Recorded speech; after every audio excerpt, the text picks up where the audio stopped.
Hi, my name's Dan Deviney, and this is my first talking head video on YouTube, but I feel compelled to do this. I worked as a Huffington Post army of citizen journalists on April 15th, 2009, covering the tea parties that took place around this nation. And I find the Huffington Post guilty of grossly slanting and misrepresenting what their reporters reported to them. I submitted a report on April 16th, 2009, the day after the Tea Party at Harrisburg. On April 19th, 2009, the Huffington Post displayed an article which misrepresented what I had reported to them. I'll give you the link to that at the end of this video so you can read the report yourself. It misrepresented what I factually reported. It stated that I, quote, found that pervasive griping about taxes served as a backdrop for other issues that elicited more vehement outrage from attendees, end of quote. I did not mention any griping about taxes, nor did I mention anything serving as a backdrop for other issues. They fabricated that themselves. It was not contained in my report.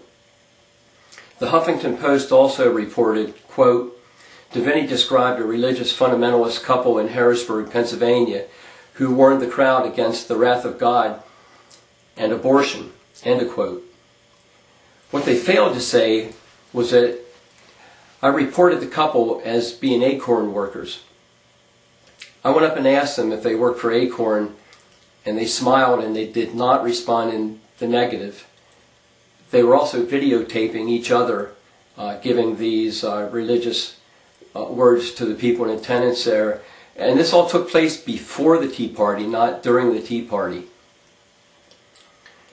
Major omissions in their article also included the following information, which I did report.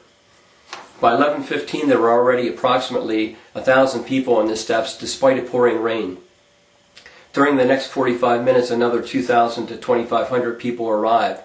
Some counts were higher, but I estimated only 3,000 in attendance. In the half hour before the event began, hundreds of people went into the Capitol to see their legislators and the governor to express their opinions. There were speakers from local radio stations and also state politicians speaking at the event. Every speaker was calm and direct in their talk. They spoke of the U.S. Constitution and of the founding forefathers. The talks were actually quite motivating.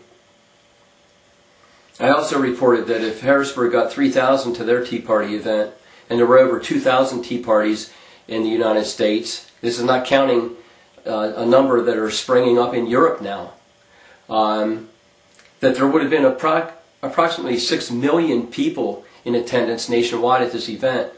And that would make it the largest protest in American history on a single day, and quite newsworthy. And they failed to mention that, as did mainstream media. I came to this protest having voted for Hillary Clinton as a Democrat in the primary, and I'm questioning my religious, my political views, as so many things that are important to me and my country appear to be in danger as a result of the actions and policies here over the last few months by our new president. Based upon the distortions created by the Huffington Post article to my report, I suspect that none of their articles are based on truth, but rather on some perverse political agenda.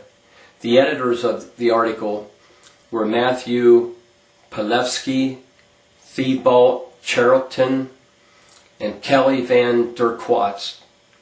Shame on you for twisting information and for false reporting. Shame on you. I believed you. I believed that you were looking for factual reports of the Tea Parties. I volunteered my time. I drove 45 minutes and I stood in the rain for over 2 hours at the event at your request. And you pull this kind of shit?